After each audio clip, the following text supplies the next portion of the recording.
Hey guys, Tachi Tyrant here, and this is the deck profile for BCS Manchester 2026 Premium, where I played Musketeers, namely Vera. A little history on this: I played a Vera V Premium deck back when it was around.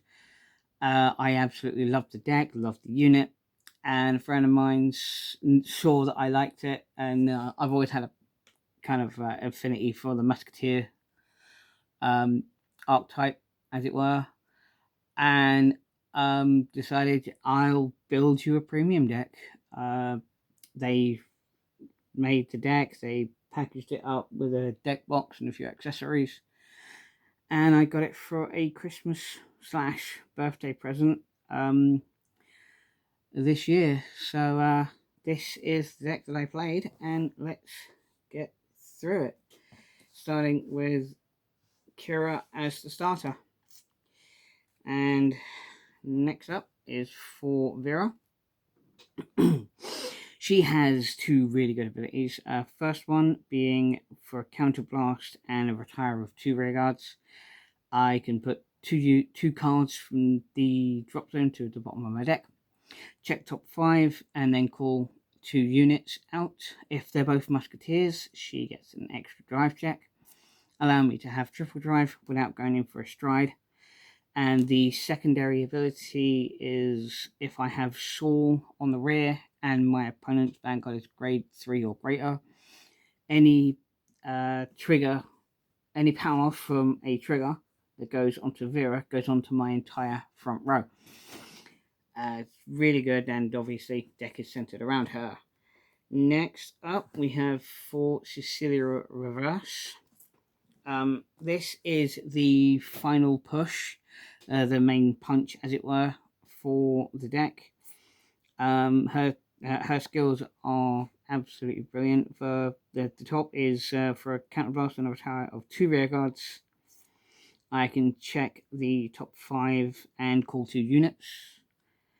And the lower one is on Van and front row.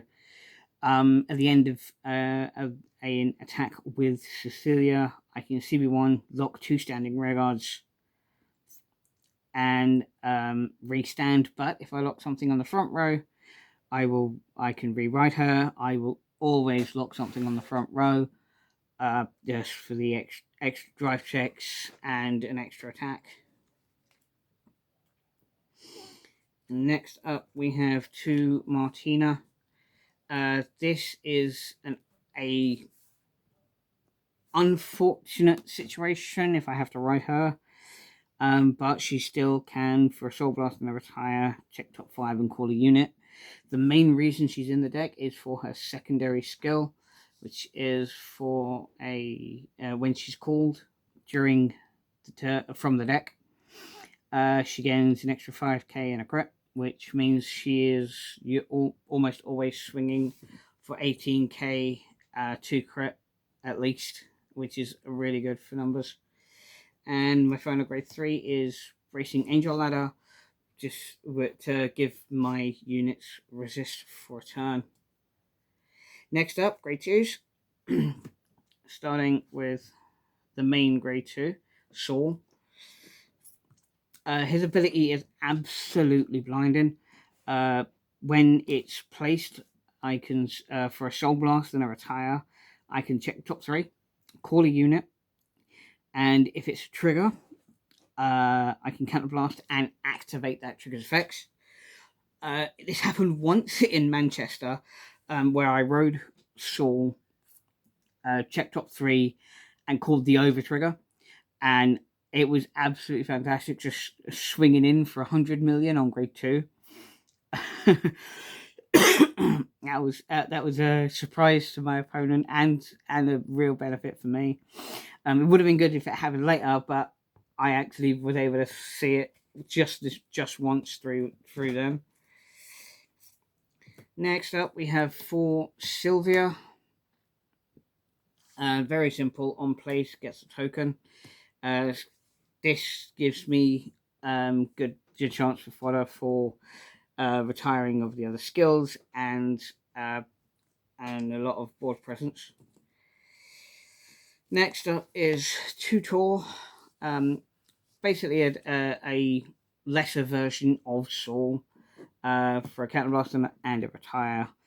I can check top 3, call 2 musketeers or a unit. It's fortunate to do the 2 musketeers late game. It comes in clutch when I'm needing to kind of go for a good push. But calling anything is actually even just as good. And the final is for Vera.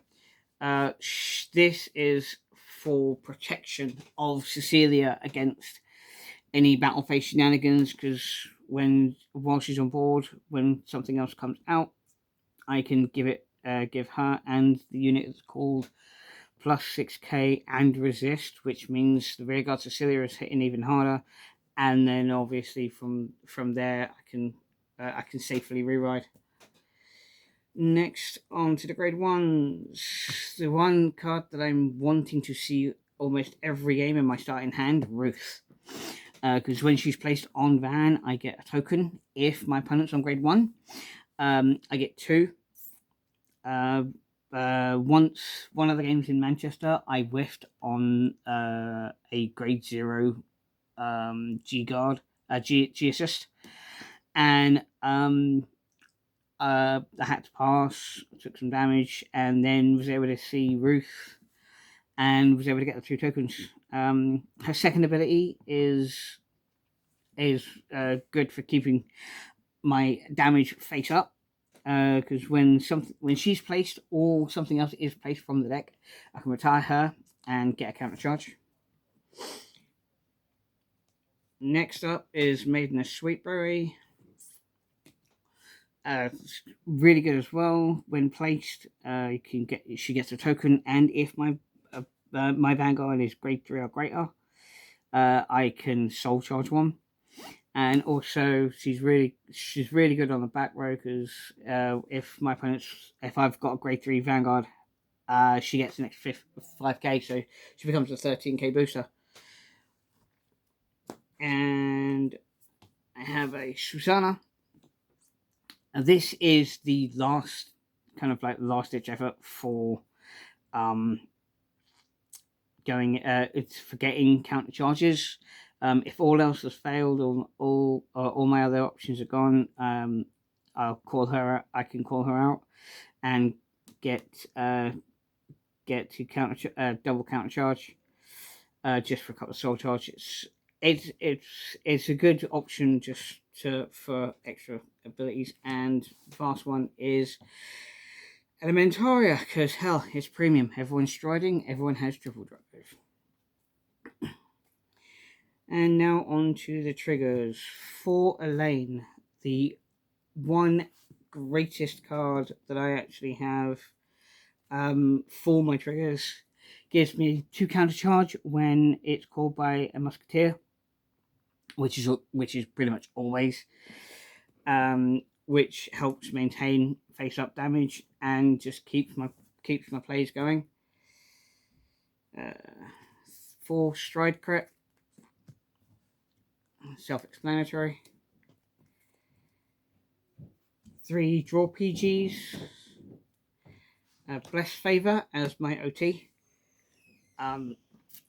Honestly, this, from what I can gather, this is the best one I can actually have for this deck, because it literally does everything, especially if I hit it with Vera, with Saul on the rear, giving everything 100 million, then an extra 10k, is absolutely nuts. I unfortunately never saw that happen, but it is absolutely nuts when it goes off.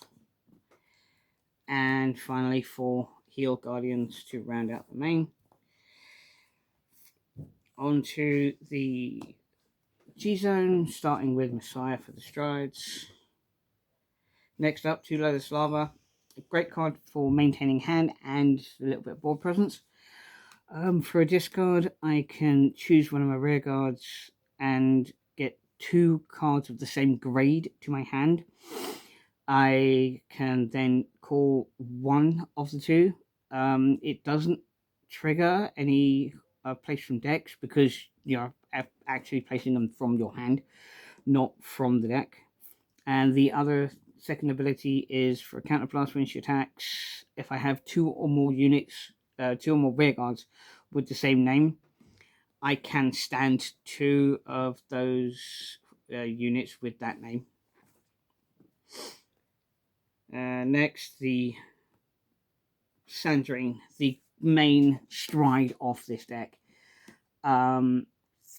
This is what I will go into because it has the alternate stride cost of counterblast 1 and retiring 2 tokens.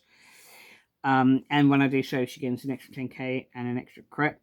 This I will go into if I've whiffed on Vera, and I've only been able to call 1 Musketeer. So this is the I'll get tokens, and then I'll usually have tokens so I can stride into her. And it's a really good kind of like mandatory push. Next up is Katrina and Cyclone for the unflip. And finally for the strides we have for Cecilia. This is used for the secondary skill with Soul Blast and unflipping a copy of herself. I can choose up to 5 of my units, retire them, and then check the top 7 and call as many Musketeers as units that were retired. And they get 3k for each face up Cecilia in my G zone, which is actually really good for finding the reverse and other cards that can actually help for a good push. Next on to the G guards. 2 Robertina helps with consistency in my searches and for the costs. If I put 2 of, because obviously with the wrong place, I got 2 units from the rear or drop into the bottom of the deck with the same name, and she gets plus 15k shield, and I get the counter cards, so it's a good defensive option. Antero, another good option. Just for a Soul Blast, he gets an extra 5k, and if I've got 1 or less or 4 or more rear guards, he gains an extra 15k. And finally, Rain Breath. It's a card that's actually really good for this deck, seeing as the on-call abilities from hands, or from anywhere, get me 1 or 2 units. It didn't happen in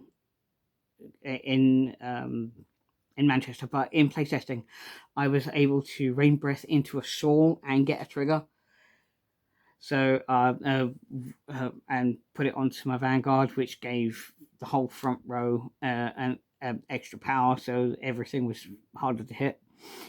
For the rest of the turn, it was which is a really good way to go about it.